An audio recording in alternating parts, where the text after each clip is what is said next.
आ दिल दियां दिल विच सबे दब लैने आ।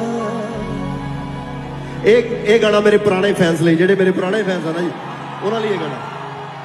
बाकी इंडिया च कईयां नूं लगदा दिलजीत दोसांझ इस साल हिट होया, इन्हां नूं नहीं पता मैं कदों दा लगा है। कई मैनूं कहंदे इंडिया दे विच कहंदे दिलजीत एकदम ही हिट हो गया। मैं कहा वाह भाई वाह, थोड़े ये मेरे पुराने फैंस लिए।